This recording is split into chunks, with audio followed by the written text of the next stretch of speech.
Nuestro Señor Jesucristo sea para con cada uno de ustedes. Una vez más, estamos aquí con nuestra serie de mensajes del libro de Miqueas. En esta ocasión nos corresponde el capítulo 5. Pero para aquellos que no han escuchado estos mensajes que hemos estado presentando, vamos a hacer, como de costumbre, una breve recapitulación. Muy bien, en el capítulo 1 del libro de Miqueas, nosotros presentábamos que allí hay un mensaje de juicio y condenación por los pecados general del pueblo. El capítulo 2 es un énfasis sobre la razón de el juicio de los pecados general del pueblo, y se enfatizaba que era porque había una raza, una generación que ya existía, donde en la noche maquinaban el mal y en la mañana lo ejecutaban. En el capítulo 3 nosotros presentábamos, es un énfasis, allí en el capítulo de Miqueas, capítulo 3, es un énfasis sobre un llamado para los que más cerca de salvación están y más perdidos están, que son precisamente los que están al frente de la obra. Así que ustedes estudien esos capítulos, usted se convencerá de eso. En el capítulo 4 estuvimos estudiando, es un mensaje maravilloso, hermoso y al mismo tiempo lamentable. ¿Por qué? Porque son promesas no para las generaciones presentes en sí de quienes están escuchando, sino para las generaciones futuras, es decir, para el remanente del remanente. Son profecías, como le expresa el mismo capítulo 4, verso 1, profecía para los últimos tiempo, para el tiempo del fin. Y ese tiempo del fin del capítulo 4, verso 1, hacía alusión al fin de los 70 años de la cautividad para esa generación que iba a surgir. Y ahora vamos a entrar, que es nuestro tema central, al capítulo 5, que es la continuación del capítulo 4, pero haciendo un énfasis especial, porque aunque el capítulo 5 es una continuación del 4, en el 5 se presenta la condición para dicha promesa o cumplimiento. Maravilloso que por cierto son.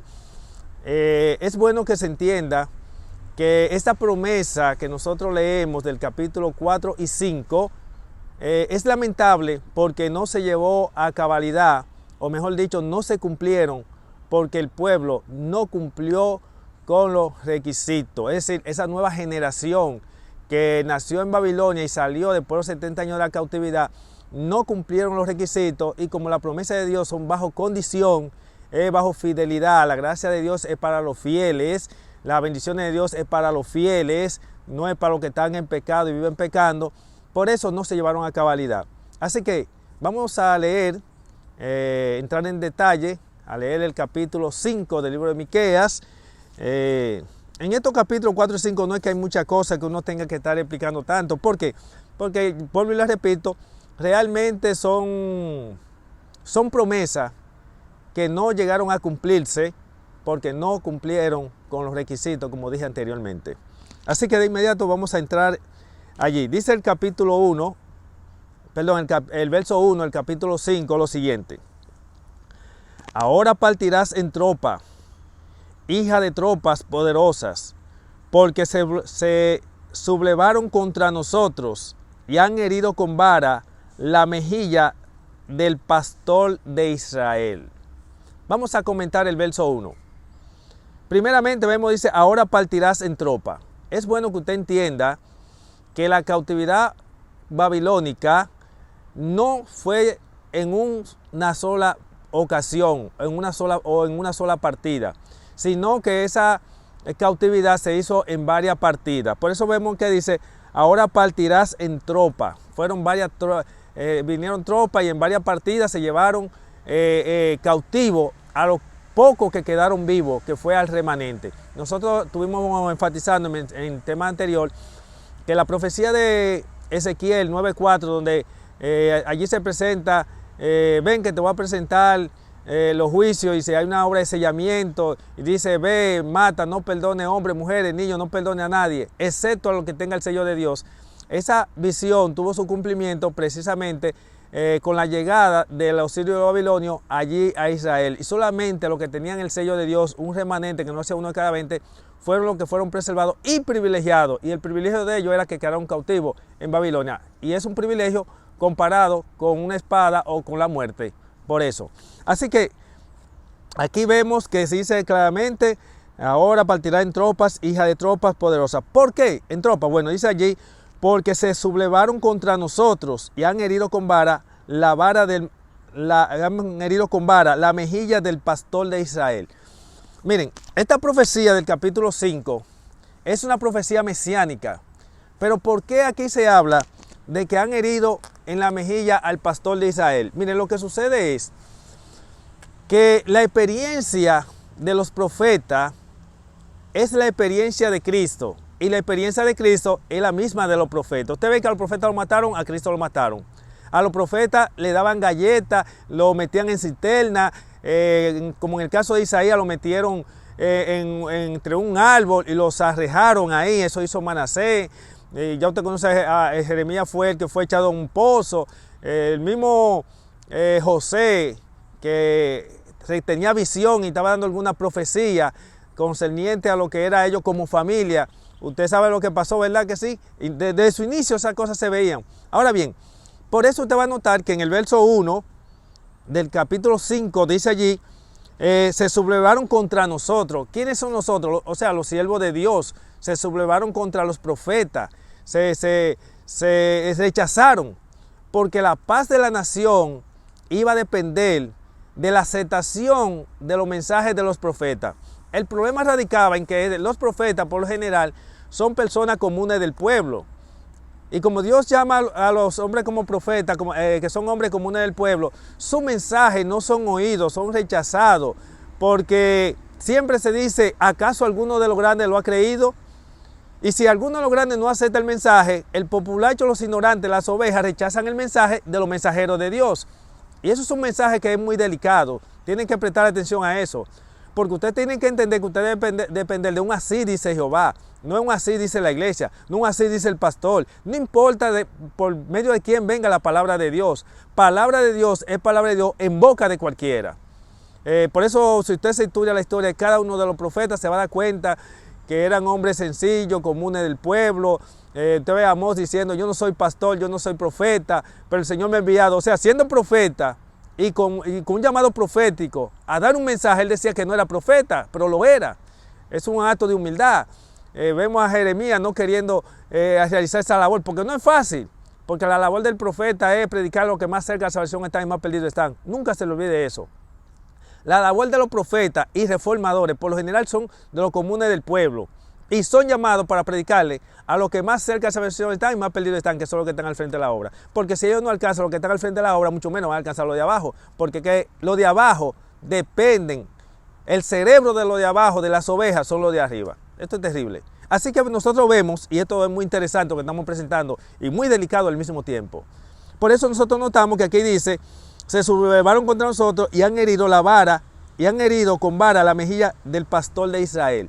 Así que este pastor está representado por los profetas. Por eso dice: se han sublevado contra nosotros. Recuerde que es Miqueas que está hablando, y Miqueas es un profeta. Usted puede estar seguro que, aunque no aparece el registro bíblico, pero no cabe duda de que a Miqueas le hayan dado su galleta. Dicho sea de paso, si nosotros leemos en 1 Reyes, capítulo 22-24, allí en mi versión pechita, no sé por qué, aparece un caso donde, en este caso, en la versión Reina Valera 60, aparece el nombre de Micaías, pero en mi versión figura el nombre de Miqueas. No sé a qué se deba eso, voy a investigar más hacia adelante. Pero voy a poner un ejemplo. ¿A qué está haciendo alusión el profeta Miqueas cuando dice que se sublevaron contra nosotros? Ya le expliqué, usted conoce la historia, para nadie es un secreto este tipo de cosas. Ya le hemos dicho que fue que se sublevaron contra los profetas, que a Miqueas, a Jeremías, toda esa gente le dieron su galleta. ¿Por qué? Porque su palabra no estaba en armonía con el gusto de los que estaban al frente de la obra, con los que más cerca de salvación estaban. Los mensajes de ellos eran de reprensión contra ese tipo de personas. Así que vamos a leer Primera de Reyes, capítulo 22, verso 24. Allí nosotros vamos a tener una alusión, algo claro, porque dice que han herido con vara al pastor de Israel, porque los pastores, los profetas han ese papel de pastor, porque son guía también, un pastor es un guía, aunque no se lo llama pastor, a los profetas se le llaman profeta, y a los que instruyen se llaman pastor, y a los reyes se llaman reyes, pero realmente al fin y al cabo todos juegan el papel de profeta, de pastor, reyes, sacerdote y profeta. Por eso te van a notar que en algunas partes la palabra pastor se le aplica a los profetas y reyes. Muy bien, decíamos Primera de Reyes, capítulo 22, vamos a leerlo. Primera de Reyes, capítulo 22. Muy bien, aquí lo tenemos. Verso 24. Escucha lo que aparece aquí, lo que dice allí. Entonces Sedequía, hijo de Kená, se acercó y abofeteó a Miqueas. Claro, en la Reina Valera, vuelvo y le repito, dice, y bofeteó a Micaía. Y le replicó, ¿por dónde el espíritu de Yahweh se pasó de mí para hablarte a ti? Le hace la pregunta. Así que dice aquí, y Miqueas le contestó, en su versión, si es Reina Valera, dice, y Micaía contestó, he aquí que tú lo verás en aquel día cuando te meta a ocultarte de la habitación, de habitación en habitación. Entonces el rey de Israel tomó, perdón, voy a leer el verso 26. Entonces ordenó el rey de Israel, tomen a Miqueas, o Micaía, como usted quiera, y entréguelo a Amón, el gobernador de la ciudad, y a Joá, hijo del rey. Y digan, así ordenó el rey, echen a ese en la prisión, denle una escasa ración de pan y una escasa ración de agua, hasta que yo llegue en paz. Bueno, dice Miqueas, que en su versión dice Micaía, y Miqueas dijo, si acaso regresa en paz, ciertamente Yahweh no ha hablado por medio de mí. Y añadió, escuchen, pueblo todos. Así que nosotros vemos que en estos versos que leímos de Primera de Reyes, capítulo 22, verso 24 hasta el 28 que leímos, nosotros vemos que allí dice que Sedequía bofeteó a Micaía, o a Miqueas, como dice mi versión. Y vuelvo y les repito, aquí la Escritura registra el caso de Miqueas o Micaía, pero es la experiencia de todos los profetas. Todos estos profetas fueron llevar un palo, galleta, de todo. Por eso es que ahora vemos que este verso 1, que es la promesa o la condición de la promesa, inicia con una experiencia que ahora en el verso 2 se presenta, que también se cumple con el Mesías. Por eso te va a notar que ahora en el verso 2 queda entredicho, Jehová dice, bueno, miren qué pasaba con los profetas. Y luego entonces habla de un príncipe que iba a nacer. Y ese príncipe que iba a nacer también sería bofeteado. Es decir, el pueblo, Dios le envía un mensaje para que ellos se aparten del pecado, que entiendan que en Cristo no se peca, que entiendan que tienen que estar en paz, que tienen que entender que ellos fueron llamados para hacer luz para el mundo, que entiendan que no son para estar codiciando las cosas de este mundo. Lo llaman para que no estén concentrados en la basura de este mundo, pero ellos no aman ese tipo de cosas. Entonces cuando aparecen estos hombres que vienen con un mensaje contrario al estilo de vida de ellos, hacen lo como hacen hoy en día los ministros de hoy en día. ¿Qué hacen? Los sientan a un banco, los tildan de disidentes, los echan fuera de la iglesia, hacen de todo, pero no se les permite que usen los púlpitos para reprender los pecados de la iglesia, porque no se puede inquietar la mente de los impíos mundanos del pueblo. Eso es terrible, porque baja la norma bíblica para llenarlo de impíos mundanos. Ahora mire lo que dice el verso 2. Pero tú, Belén Efrata, ahí hay una explicación por qué dice Belén Efrata, es porque había otra Belén. Eso se lee Josué, capítulo 19, 15 y 16, 1 Samuel 16, 1 y 4, Lucas 2, 11. Cuando se analizan esos textos bíblicos, un análisis y estudio, se da cuenta que había otra Belén. Por eso dice, pero tú, Belén Efrata, aunque eres pequeña para estar entre los millares de Judá, de ti saldrá un príncipe que estará sobre Israel, y su salida es desde el principio, desde los días de la eternidad. Alabado sea el nombre de Dios. En mi versión pechita, en el Antiguo Testamento, las letras están en negro. No sé si ustedes podrán apreciarla, negro. Pero esa profecía, precisamente el verso 2 de Miqueas, está en rojo. porque es una profecía mesiánica. Ahora bien, vamos a ver, ya le dije que en el verso 1 se hace alusión de que han herido con vara la mejilla al pastor de Israel. En este caso, a Miqueas. Hablando de el que escribió el libro de Miqueas, también a Micaía, también a los otros profetas. Todos recibieron su palo y su galleta. ¿Por qué? Porque su mensaje no estaba en armonía. Ahora bien, vayamos al libro de Mateo, capítulo 26, versos 67 y 18. Aunque yo sé que usted lo sabe, porque nosotros hasta en películas lo hemos visto, pero no queremos pasar por alto de leer esta lectura bíblica. En el libro de Mateo 26, 67 y 18 expresa lo siguiente. Leemos, vamos a buscar Mateo capítulo 26. Muy bien, aquí está 67 y 68, dice allí.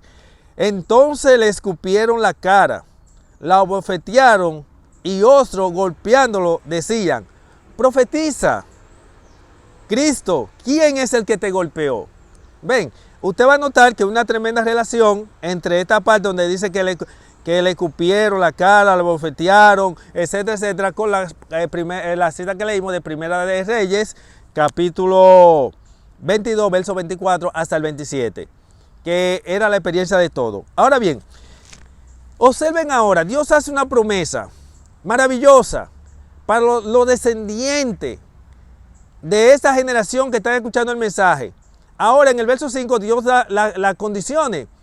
Y entonces mira lo que hacen. Las generaciones futuras hacen lo mismo que hicieron las generaciones pasadas.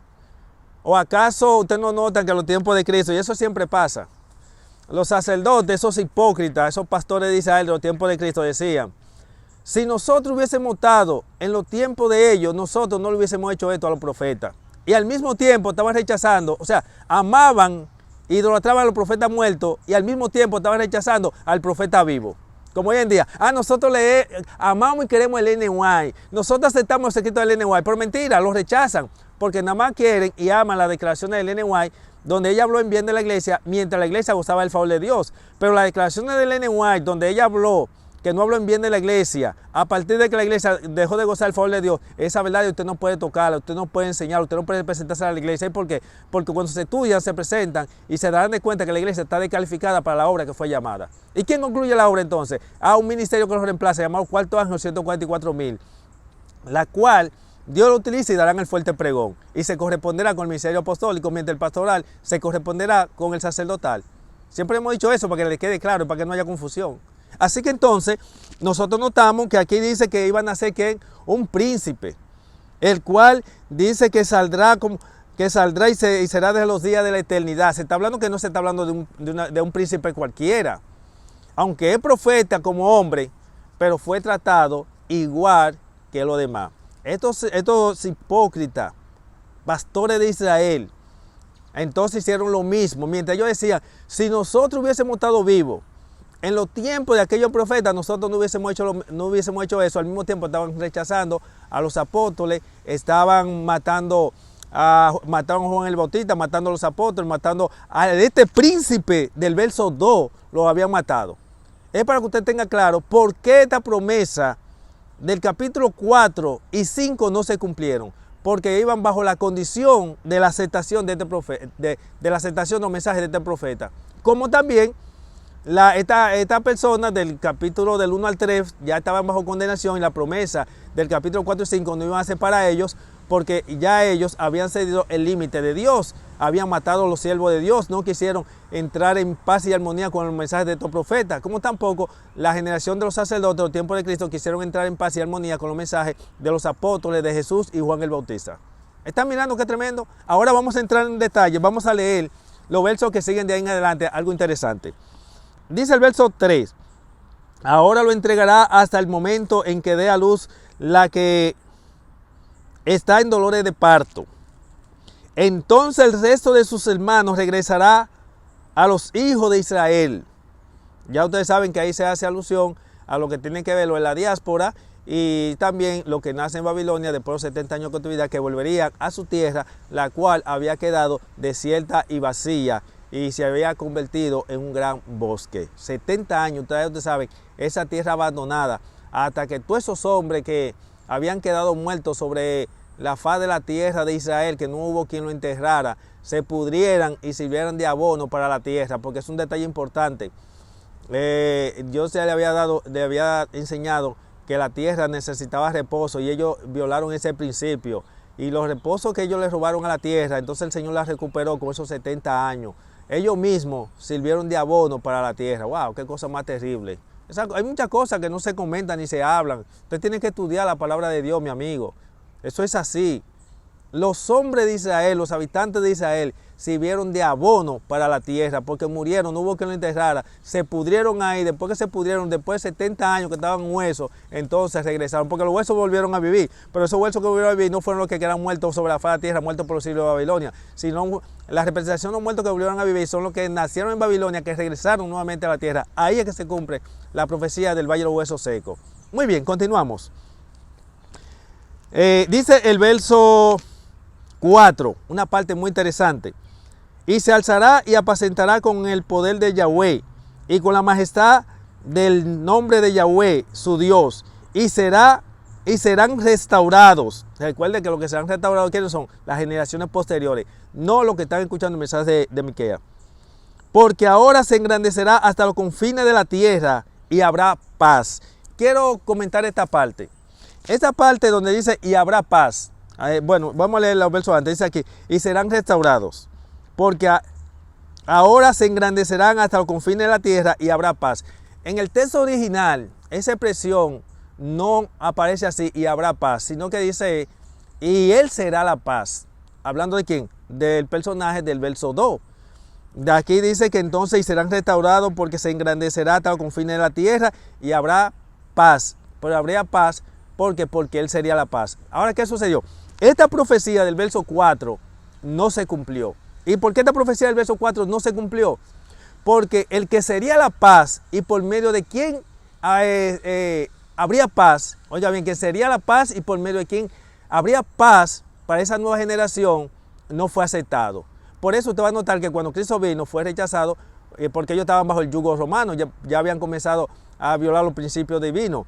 Y ahora ellos, en vez de aceptarlo como redentor, querían disfrutar de paz, podía ser diferente a la cosa, lo que hacen es que entonces rechazan al personaje del verso 2, la cual es Cristo, el cual él sería la paz y traería la paz.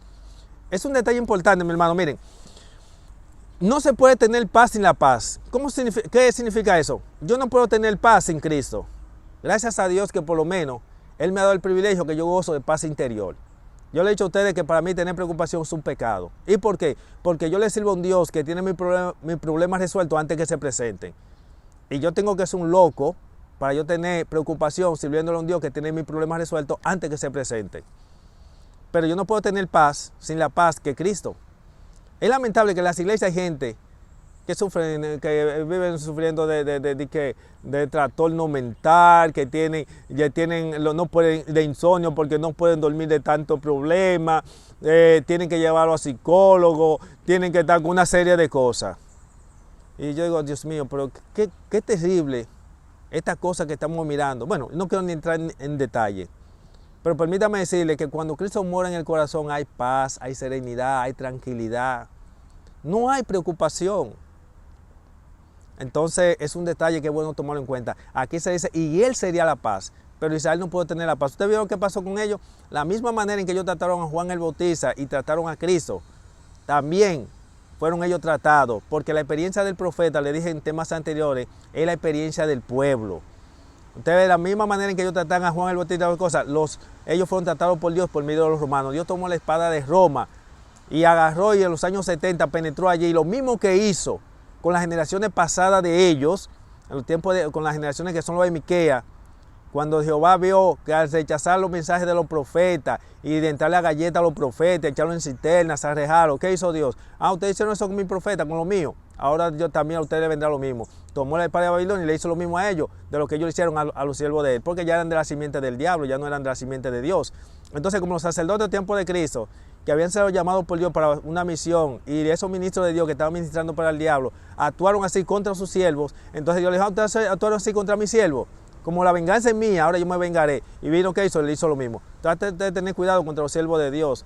trate de tener cuidado que no te llama disidente, porque reconocemos que hay disidentes locos, que son usados por el diablo, pero hay disidentes que son de Dios, llamados por Dios, que son disidentes porque los ministros impíos mundanos que han bajado la norma bíblica, lo han tildado disidentes porque no lo quieren en las iglesias, para que no reprendan los pecados de los impíos mundanos que ellos han introducido como fruto de rebajar la norma bíblica, como lo hicieron los templos de Cristo, también los sacerdotes. En Juan 16:2 Jesús le dijo, he aquí os echarán de la sinagoga. Jesús le dijo, ¿a quién se lo dijo? A los pecadores, no, fue a los fieles, a los apóstoles, y precisamente así ocurrió.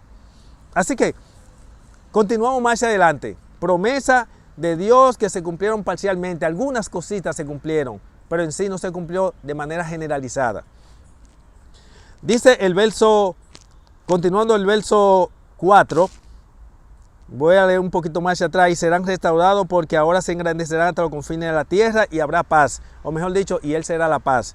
Y cuando el asirio venga a nuestra tierra y pisotee nuestro palacio, lo enfrentaremos con 7 pastores y 8 príncipes del pueblo. No vale la pena ni entrar en explicación sobre esta parte. ¿Y por qué?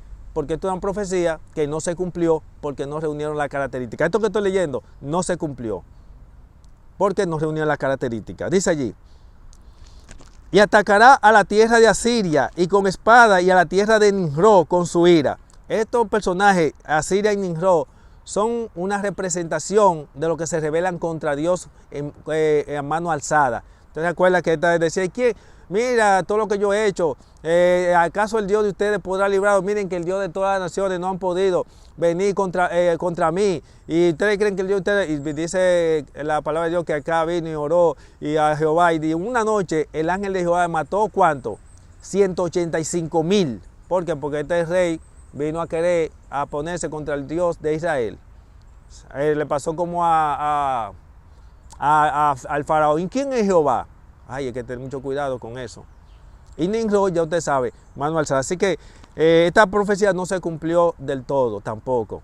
Porque ya usted podrá notar que estos personajes, Asiria y Nimrod, están representados por Roma y las naciones que estaban. Porque ustedes saben que ya para ese entonces ellos, aunque vinieran, no lo iban a hacer. Usted va a notar que Roma vino contra ellos y pudo Jehová defenderlo. No lo pudo defender. ¿Y cómo lo va a defender si estaban en pecado, si habían rechazado a los mensajes del siervo de Dios?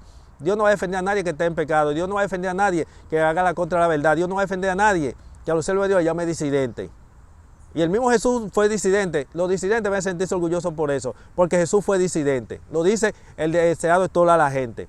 A Jesús lo trataron, página 63, a Jesús lo trataron, lo consideraron una persona de actitud disidente, y Jesús en su segunda parte, cuando entró en el santuario y armó los latigazos allí, que empezó allí, salió y dijo, aquí vuestra casa es dejada desierta. En la primera él entró y hizo lo que hizo, pero quedó en Israel, o sea, en la iglesia. En la segunda, ¿qué hizo? Salió de la iglesia. Se quedó en Israel, pero no en la iglesia. Porque recuerde que Israel jugaba 2 papeles, uno civil y uno religioso. De la parte religiosa del templo, los sacerdotes tenían autoridad y podían sacarlo, pero no podían sacarlo de Israel porque era judío. ¿Y para dónde lo iban a mandar si él era judío y era de esa nacionalidad? No pueden mandarlo para ninguna parte. ¿Quién me saca de mi país? Yo soy dominicano y de aquí nadie puede sacarme. Ahora yo puedo estar en Estados Unidos y de Estados Unidos me pueden deportar para acá. Yo puedo estar en cualquier país del mundo y me pueden deportar para acá, pero de aquí, ¿dónde me van a mandar? Lo más que pueden tenerme preso aquí en mi país si me comporto mal, pero no pueden mandarme para ninguna parte porque yo soy de aquí. Eso pasó con Jesús. Jesús se fue del templo, pero se quedó en Israel. ¿Por qué se quedó en Israel? Porque era una nación civil. Y como esa nación civil no podía mandarlo para ningún sitio, ahí era que tenían que quedarse. Ellos no tenían autoridad para sacarlo de ahí. Ni Roma podía sacarlo para ninguna parte. ¿Y para dónde si él era de ahí? Entonces es un detalle que bueno que se tome en cuenta, porque hay personas que dicen, no, Jesús todo el tiempo fue de la iglesia y nunca salió, porque Jesús todo el tiempo estuvo en Israel, pero no en el templo. Llegó un momento que él dijo que vuestra casa deja de ser, terminó fuera. Continuamos. Estamos hablando del capítulo 5, que está hablando de quién sería la paz y que la paz no se dio y que estas profecías no se dieron porque no cumplieron con los requisitos. El verso 6 dice, continuamos el verso 6. Y nos rescatarán del asirio para que no invada nuestra tierra ni pisotee nuestro territorio. Y el remanente de Jacob será por pueblo en medio de muchos pueblos, como rocío de la presencia de Yahweh, como fina lluvia sobre la hierba que no aguarda al hombre ni espera al Hijo del Hombre. Dicha profecía tampoco cumplida. Y será el remanente de Jacob por pueblo bueno, permítame decirle que esta profecía pasó como la profecía de Gog y Magog. Esa profecía de Gog y Magog no se cumplió porque tampoco se cumplieron con los requisitos. Dice el verso 8 del capítulo 5. Y será el remanente de Jacob por pueblo en medio de muchos pueblos, como león entre los animales del rebaño. Usted sabe que se dice que el león es el rey de la selva, ¿verdad que sí? Aunque hay animales más grandes y más fuertes que él, como se ve el elefante, puede estar el hipopótamo. Hay muchos animales que son más grandes y también más fuertes que el león, pero el león es el rey de la selva. O sea, había muchas naciones que eran más fuertes que Israel, pero Israel, cuando estaba en los tiempos de Salomón, de David, no había nación que se parara contra ella, por más fuerte que sea. Miren, este pueblo débil, acabando de salir de Egipto, miren cómo la nación más poderosa del mundo no pudo. ¿Contra quién? Contra Israel. ¿Por qué? Porque la bendición de Dios estaba con ellos, y así como el león, aunque no es el animal más grande ni el más fuerte, pero él es el rey, él es el que reina, el que predomina. Así pasaba con Israel. Entonces, aquí hay una profecía que dice que sería como león entre los animales del rebaño. Esa profecía no se cumplió. Dios esperaba que Israel fuera como un león entre la selva, pero no fue así. Cuando Cristo vino, Israel no era como el león entre la selva. Lo era en los tiempos de David y lo era en los tiempos de Salomón, pero no. Y los deseos de Dios era que para los tiempos de Cristo, se cumpliera la profecía y fuera eso. Pero Dios no puede obrar ni continuar ni trabajar de la mano en iglesia en pecado. No. Yo voy a trabajar de la mano en iglesia que no estén en pecado, que vindiquen su nombre. Este es el mensaje del cuarto ángel: desenterrar la verdad de que están ocultas. Victoria sobre el pecado, porque Jesús viene con una iglesia victoriosa. Es victoriosa porque alcanza la victoria sobre el pecado antes de su venida y viven sin intercesor, y al vivir sin intercesor, viven sin pecar, porque sin intercesor no pueden pecar. ¿Quién va a interceder por ellos? Gloria a Dios. Dice, y como cachorro de león entre rebaño de oveja, que cuando ha escogido se para de troza y no hay quien libre. Ay, mi madre. Todo eso Dios esperaba de Israel, que fuera una nación que no hubiera quien lo pudiera librar de la mano de Israel. Porque ustedes saben que una nación, cuando no puede contra una nación, se pone en alianza con otra. Aquí lo que está tratando de decir es que Israel sería una nación tan poderosa que cuando viniera una nación contra ella, al no poder contra ella, cuando se aliara con las otras naciones, tanto ella como las otras naciones serían destruidas. Por eso dice allí que no habrá quien lo libre de su mano. Pero dicha profecía no se cumplió. Porque usted notará que Roma sí lo tenía subyugado, y no solamente lo subyugó, sino que también que lo mató. ¿Y qué pasó ahí con esta profecía? No cumplió los requisitos. Así que dice allí: tu mano se alzará contra los que te detestan y todos tus adversarios perecerán. Eso tampoco se cumplió. Voy a volver a repetir esa parte. Verso 9 del capítulo 5. Tu mano se alzará contra los que te detestan y todos tus adversarios perecerán. Pero en aquel día, declara Yahweh, ¿cuál día? Bueno, el que estamos hablando, después de los 70 años de la cautividad. Aniquilaré tus corceles de en medio de ti y haré destruir tus carros. Devastaré los poblados de tu tierra y arrasaré todas tus ciudades amuralladas. Exterminaré la hechicería de tus manos y ya no tendrá adivinos. Esta parte, se cumple con la llegada de los sirios y los babilonios. Con la llegada de los sirios y los babilonios fue que el Señor vino. Recuerden que yo le había dicho en temas anteriores que cuando se presenta la palabra en aquel día, en el libro de Miqueas aparecen dos contextos. Está en el contexto con la llegada de Siria y Babilonia, y también se utiliza el término en aquel día, porque eso depende del contexto, después de los 70 años de la cautividad. Cuando esa persona, los sirios y babilonios llegarían, aquí vemos que sus murallas fueron destruidas, su templo fue destruido, todo fue destruido, y también fueron destruidos sus ídolos y todo lo que tenía. Dios esperaba que así como Él hizo eso con las naciones paganas en tiempo atrás, y lo estaba haciendo ahora con Israel, por medio de la profecía de Miqueas lo iba a hacer, y de Jeremías le dijo que iba a terminar todo eso. Dios esperaba que en la restauración de Israel, poder exterminar a aquellas naciones que venían contra ellos, destruirlo a ellos, destruirlo a sus dioses y también destruirle su muralla. Es decir, no habría dioses que lo defendieran, no había muralla que pudiera detener a Israel, no había poder que pudiera contra Israel. Así que esa profecía era de doble cumplimiento. Vuelvo y repito: tu mano se alzará contra los que detestan y todos tus adversarios perecerán. Pero en aquel día, declara Yahweh, que en ese día es en el momento que lleguen los siglos, aniquilaré tus corceles de en medio de ti, haré destruir tus carros. Recuerde que Jehová había dicho que él no quería que hubieran carros de a caballo. Por eso en los tiempos de Salomón no se usaban ni era permitido, y Dios no estaba de acuerdo con que hubiera muchos carros. ¿Por qué? Este término de carros era porque si el pueblo tenía muchos carros de caballo, sea de guerra, y o tenían victoria, pues iba a pensar que la victoria lo tuvieron por su mucho ejército y no por el poder de Jehová. Por eso en Israel estaba prohibido tener los muchos carros. Por eso los reyes que querían tener muchos carros, o sea, muchos jinetes de pelea, estaban en pecado contra Jehová.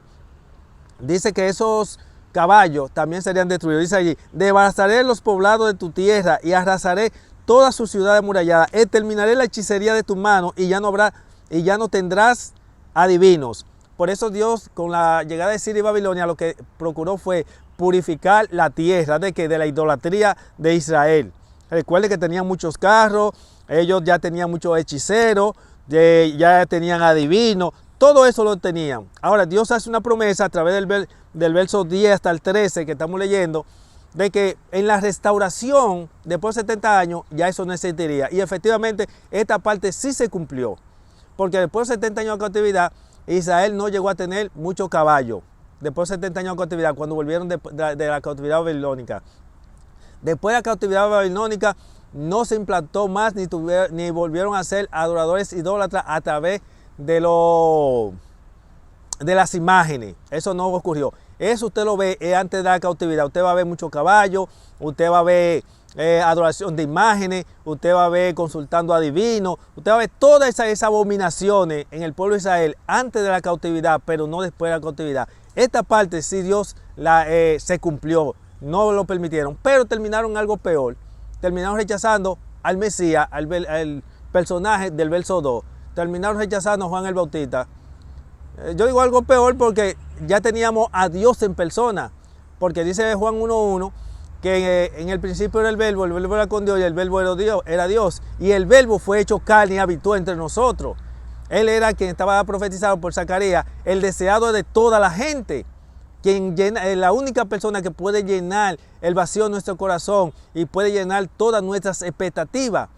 El personaje que va a llenar la expectativa de ellos y el vacío de su corazón. El personaje el cual sería la paz y traería la paz. Así que es bueno que usted tome en cuenta esos detalles. Los versos 9 al 13 habla de una purificación del pueblo de Israel, la cual Dios la realizó a través de Siria y Babilonia, y no se volvió a establecer más la adoración a través de imágenes y ni tener mucho caballo para guerra. Todo eso se cumplió, esa parte sí se cumplió, pero no vivieron en paz. No pudieron tener paz porque no podían tener paz sin la paz, la cual era Cristo. Dice el verso 13: terminaré tus imágenes talladas y tus lugares altos de en medio de ti, y ya no rendirá cultos a la obra de tus manos. Ve, esa parte se cumplió. Ellos no volvieron a adorar a Jehová a través de la obra de sus manos, es decir, los ídolos. Tomaré venganza con ira y furor de las naciones que no prestaron. Arrancaré tus arboledas de en medio de ti. Estoy leyendo el verso 14. Arrancaré tus arboledas en medio de ti y desbarataré tus ciudades. Es una parte importante porque también se adoraba a través de los árboles. Los paganos adoraban. Entonces aquí dice: yo arrancaré tus arboledas. Tomaré venganza con ira y furor de las naciones que no prestaron atención. Así que Dios quería que se entendiera que Él no quiere adoración a través de ídolos. Y Él esperaba que Israel fuera una luz para el mundo, porque Él esperaba que lo mismo que hizo con esta nación, con su pueblo, antes de la cautividad, Él esperaba hacer lo mismo con las demás naciones. Por eso usted va a notar que en estos versos que nosotros leímos, es una profecía que se ve como ambigua. ¿Cómo así? Uno dirá, ¿de quién está hablando en sí? ¿Está hablando de Israel o está hablando de las naciones? No, está hablando de ambos, porque al fin y al cabo, tanto Israel como las naciones eran idólatras. Tanto en tierra de Israel como también las naciones, Dios esperaba eliminar la confianza en los muchos caballos, es decir, en los jinetes de guerra. En todas las naciones Dios esperaba que eliminar la adoración a través de imágenes y todo eso, pero Dios no pudo en realidad cumplir su propósito, porque el pueblo que Él fue llamado para ser la luz del mundo, como presenta palabra de vida del gran maestro, se convirtió en una maldición para la humanidad. Lamentablemente Dios solamente ha podido contar dentro de su pueblo con un remanente que no hace 1 de cada 20, como también lo será hasta el tiempo del fin. Así que, mis queridos y apreciados amigos, este es el comentario del capítulo 5 del libro de Miqueas. Esperamos que usted y yo podamos ser de los privilegiados, de los que formemos parte de ese ministerio llamado 144,000 o cuarto ángel, que son los que darán el fuerte pregón, presentarán un mensaje maravilloso de esperanza, ya no para los que no recibieron el sello de Dios, porque cuando se da el fuerte pregón, ya Dios ha sellado lo suyo, y los sellados son los que le dan el fuerte pregón para aquellos que no han tenido la oportunidad.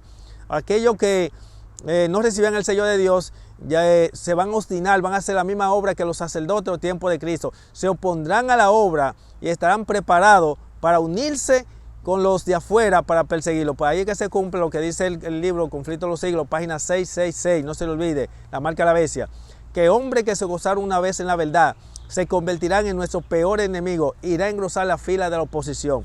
Y siempre explico, no se deje engañar